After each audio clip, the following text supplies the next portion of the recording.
अस्सलाम वालेकुम, welcome to student tube. आज का हमारा टॉपिक है errors in the use of tenses part 2। अगर आपने पहला पार्ट नहीं देखा तो इसका लिंक डिस्क्रिप्शन बॉक्स में दे दिया गया है। तो पहले आप वो देखें ताकि आप इस पूरे टॉपिक को अच्छे तरीके से समझ सकें। आइए देखते हैं आज का topic conditional tense. Rule number 8 है, in a conditional sentence if first person contains had plus third form of the verb, the second part must contain would have, should have, might have plus third form of the verb. मतलब कि अगर शर्तिया जुमले के पहले हिस्से में had plus third form of verb आए तो दूसरे हिस्से में would have, should have, could have, might have और तीसरी फॉर्म लगाएं। एग्जाम्पल्स देखते हैं। 1.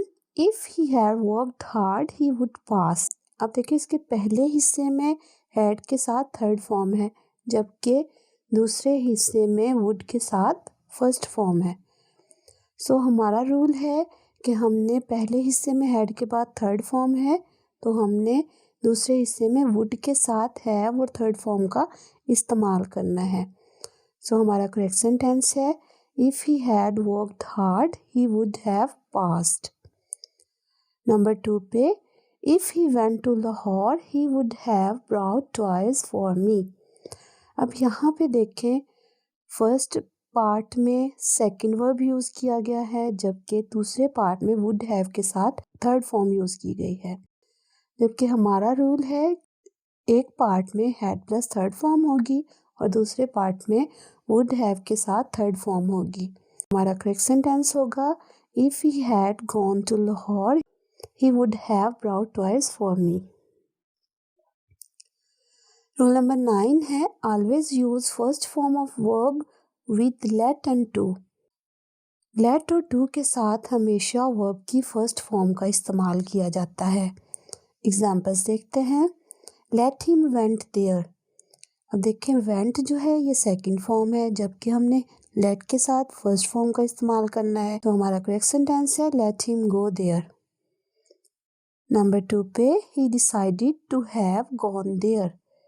अब देखें टू के बाद हमारी फर्स्ट फॉर्म आती है, जबकि यहाँ पे थर्ड फॉर्म है, सो हमने क्या करना है, यहाँ पे फर्स्ट फॉर्म लगानी है। हमारा करेक्ट सेंटेंस होगा, he decided to go there. हमारा रूल नंबर 10 है, always use helping verb to make an interrogative sentence. मतलब कि इंटेरोगेटिव सेंटेंस बनाने के लिए हमेशा हेल्पिंग वर्ब ज़रूर इस्तेमाल की जाती है, क्योंकि हेल्पिंग वर्ब के बगैर इंटेरोगेटिव सेंटेंस बनता ही नहीं है। एग्जाम्पल्स देखते हैं। नंबर 1 पे, where he went in the evening. अब देखें वेंट हमें शो कर रहा है कि ये फ़िक्रा सिंपल पास्ट का है, और सिंपल पास्ट में हम सवालिया बनाने के लिए हेल्पिंग वर्ब डिड का यूज़ करते हैं। सो हमारा करेक्ट सेंटेंस होगा, where did he go in the evening. Number 2 पे, वाई ही क्राइज। अब देखिए यहाँ पे जो क्राइज है ये हमें सिंपल प्रेजेंट होने का शो कर रहा है, और सिंपल प्रेजेंट में हम आई, वी, दे, यू के साथ डू का इस्तेमाल करते हैं, और सब्जेक्ट ही, शी, इट और सिंगुलर नेम के साथ हम डज का इस्तेमाल करते हैं। यहाँ पे सब्जेक्ट ही है तो हम इसके साथ डज का इस्तेमाल करेंगे। सो हमारा करेक्ट सेंटेंस है, why does he cry. Rule number 11 है, do not use not after forbid. Forbid के बाद नॉट का इस्तेमाल नहीं करते। एग्जाम्पल देखते हैं। He forbid me not to smoke. अब देखें हमने यहाँ पे नॉट का इस्तेमाल नहीं करना, क्योंकि यहाँ पे फॉरबिड इस्तेमाल हो चुका है। सो हमारा करेक्ट सेंटेंस है, he forbid me to smoke. Rule number 12 है, ऑलवेज यूज वर और past tense after as if और as though. It is time, I would rather. मतलब कि as if, as though, it is time, I would rather के साथ हमेशा वर या past tense का इस्तेमाल किया जाता है। Example, he orders me as if I am his brother. अब देखिए एज इफ है तो एज इफ के बाद जो हमने हेल्पिंग वर्ब लगानी है वो वर लगानी है। सो हमारा करेक्ट सेंटेंस है, He orders me as if I were his brother. कुछ और एग्जाम्पल्स देखते हैं। नंबर 1 पे I would rather you apply for the post। अब देखिए I would rather के साथ हमने past tense यूज़ करना है, जबकि यहाँ पर present tense है। सो हमारा करेक्ट सेंटेंस होगा I would rather you applied for the post। Number 2 पे I wish I stay at home। अब देखें I wish है तो I wish के साथ भी हमने past tense यूज़ करना है। सो हमारा करेक्ट सेंटेंस होगा I wish I stayed at home। Number 3 पे It is time we go out। अब देखिए It is time है, It is time के साथ भी हमने past tense का इस्तेमाल करना है। सो हमारा करेक्ट सेंटेंस है It is time we went out। Verbs followed by as। Rule number 13 है The following verbs are followed by as। Regard, represent नुमाइंदगी करना, पोर्ट्रे तस्वीर कशी करना, मेंशन, डिस्क्राइब, ट्रीट एक्सेट्रा। मतलब के regard, represent, portray, mention, describe, treat etcetera इन सब अल्फाज के साथ हमने एज का इस्तेमाल ज़रूर करना है। एग्जाम्पल्स देखते हैं। She is regarded the oldest women in the street. अब देखिए रिगार्डेड है तो रिगार्डेड के साथ हमने किस चीज़ का इस्तेमाल, हमने एज का इस्तेमाल करना है। सो हमारा करेक्ट सेंटेंस है she is regarded as the oldest women in the street. Number 2 पे he is describe the greatest poet of English literature. अब देखिए डिस्क्राइब्ड है तो इसके साथ हमने क्या लगाना है एज। सो हमारा करेक्ट सेंटेंस होगा he is described as the greatest poet of English literature.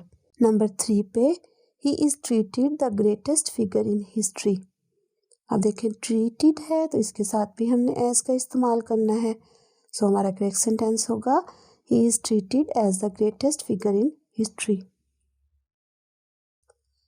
Verbs followed by reflexive pronoun।